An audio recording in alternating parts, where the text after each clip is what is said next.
Cela fait environ 12 ans que j'ai eu ma première scie sur table, une scie de chantier très similaire à celle-ci. Durant tout ce temps, j'ai appris de nombreuses astuces que je souhaite partager avec vous dans cette vidéo. Commençons par l'installation. Régler une scie pour qu'elle coupe avec précision est évidemment important, mais ce qui selon moi est souvent négligé, c'est l'ordre dans lequel cela doit être fait pour obtenir les meilleurs résultats. Voici une scie toute neuve, tout juste sortie de la boîte, alors installons-la. Parce que les rainures à onglets sont fixes, et parce qu'elles sont souvent utilisées pour guider des gabarits comme les guides à onglets, les traîneaux à tronçonner, ce genre de choses, la toute première chose que je recommanderais de faire, c'est de régler la distance entre l'une des dents de la lame que vous avez installée et la rainure à onglets. Placez cette dent au niveau de l'arrière de la lame, tournez la dent vers l'avant et vérifiez toujours au même endroit avec la même dent. Les mesures doivent rester identiques pour un bon alignement.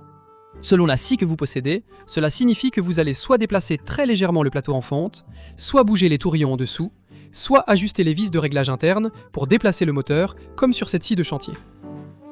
Il est essentiel de vérifier l'alignement du couteau diviseur pour éviter que le matériau ne s'accroche lors de la coupe. Ensuite, vous devez régler votre guide par rapport aux rainures, à l'avant et à l'arrière, et il est conseillé de régler le guide de façon à ce qu'il s'écarte de lame d'une fraction de millimètre à l'arrière, juste pour s'assurer qu'il n'y ait aucun risque que le bois se coince entre le guide et la lame lors de la coupe. Vérifiez ensuite que le guide est perpendiculaire à la table. Et une fois que c'est fait, vous pouvez calibrer les butées d'angle de votre lame.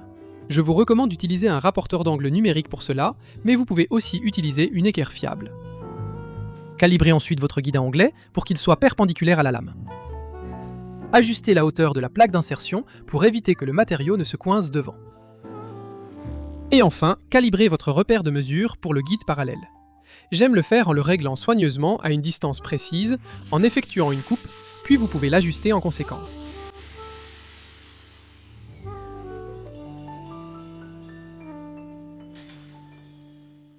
Dans une situation où vous avez une planche voilée comme celle-ci, et que tout ce que vous avez à disposition est une scie sur table, la faire passer contre un guide parallèle standard est très risqué, car elle peut pivoter en cours de coupe et se coincer contre la lame.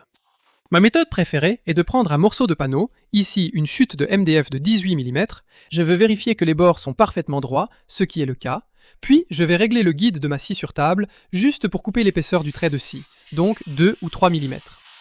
Je coupe environ les 3/4 de la planche, la maintiens sur la table et éteins la scie en attendant l'arrêt complet de la lame.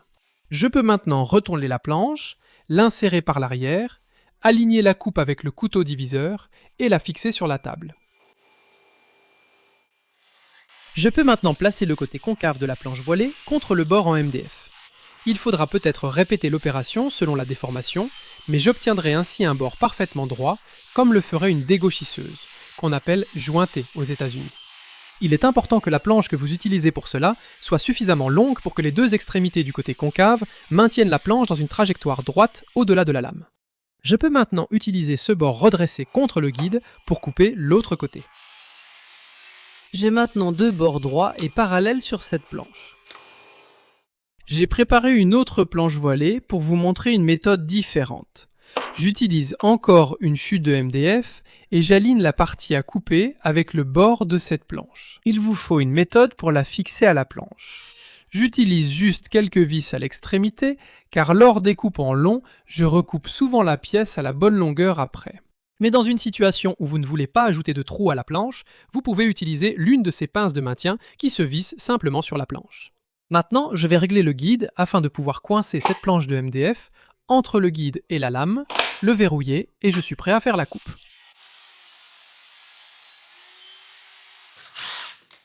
Et maintenant, une fois de plus, j'ai un bord parfaitement droit que je peux faire glisser contre mon guide. Donc, si vous n'avez pas de dégauchisseuse à disposition, ces méthodes fonctionnent très bien. Je souhaite réaliser plusieurs coupes longitudinales étroites dans ce bloc de chaîne, par exemple pour créer des bandes de champ. Utiliser le guide de votre scie sur table pour faire ces coupes de la manière habituelle est très dangereux. De plus, le protège-lame va gêner vos poussoirs. Et même si vous retirez le protège-lame, ce que je ne recommanderais pas, vous ne vous sentirez toujours pas en sécurité pour faire ces coupes. Avant de faire cela, je vais remplacer la plaque d'insertion par une plaque à 0 jeu, parce que je ne veux pas laisser tomber ces fines bandes de délignage dans la scie. Ces plaques à 0 jeu sont en vente pour cette scie. Si vous avez un presseur à ressort comme celle-ci, vous pouvez régler l'arrière à la distance souhaitée de la lame, Puis je vais la faire glisser vers l'avant pour qu'elle soit devant la lame. Ma distance pour la coupe étroite est réglée, je peux appuyer la planche, verrouiller le guide et faire des coupes répétitives en le déplaçant pour obtenir des coupes de délignage étroites et régulières. Mon gabarit préféré reste ce modèle en aluminium anodisé massif qui fonctionne de la même façon et se verrouille dans la rainure à onglet. Il dispose d'un guide à roulement à billes pour faire passer le bois et je l'ai payé environ 18 livres. Une bonne affaire si vous faites souvent ce type de coupe. Il existe d'excellentes versions artisanales de ce gabarit. Ma préférée, celle de Tamar chez 3x3 Custom, possède un boulon pour des réglages précis. Lorsque vous effectuez des coupes en long, vous devez toujours utiliser un guide pour que votre pièce soit bien soutenue. Cependant, il y a des situations où vous pourriez vouloir couper à un angle légèrement différent. Par exemple, je coupe souvent des pieds fuselés. J'ai ici 2 morceaux de hêtre coupés à la même taille et disons que je veux obtenir ce profil fuselé sur les 2 pièces. En utilisant la même planche de MDF que j'ai utilisée tout à l'heure pour redresser le bord voilé, je peux simplement aligner mon trait de crayon sur le bord de cette planche. Puis je vais simplement visser quelques chutes de contreplaqué. Elles m'aideront à placer les prochaines pièces de bois, puis j'ajouterai des serre-joints pour les maintenir et garder mes mains éloignées de la lame.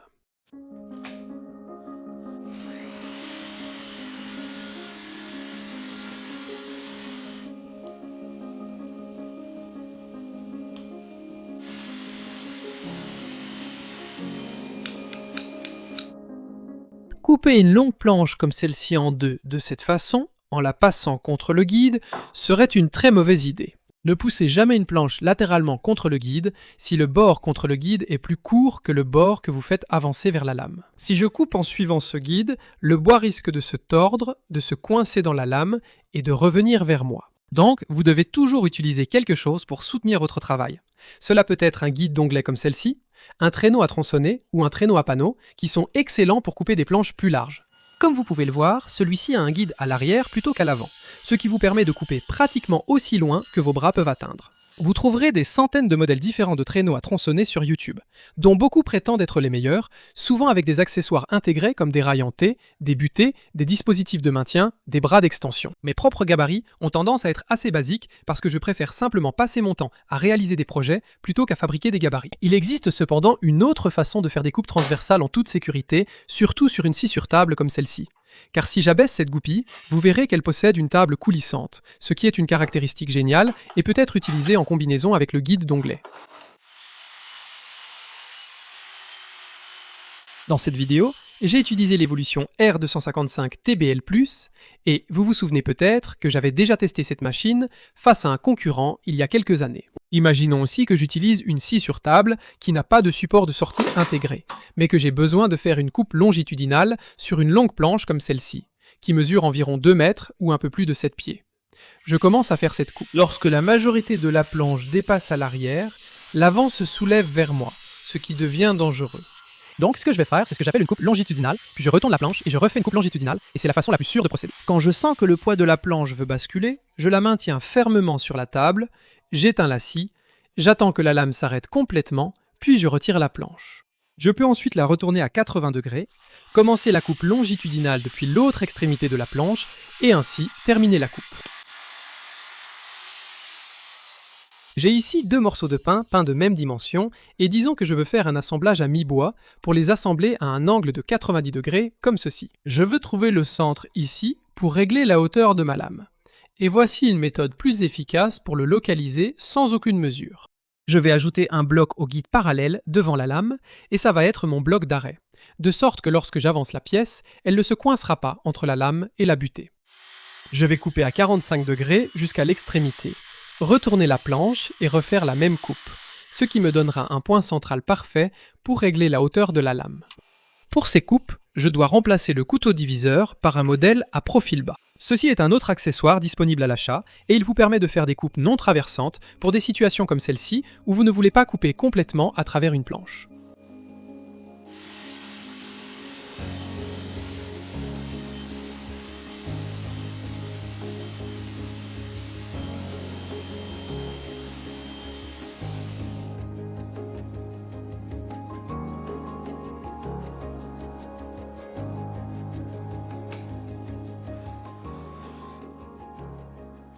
Il existe divers modèles de poussoirs et je vous conseille d'utiliser celui avec lequel vous vous sentez le plus en sécurité.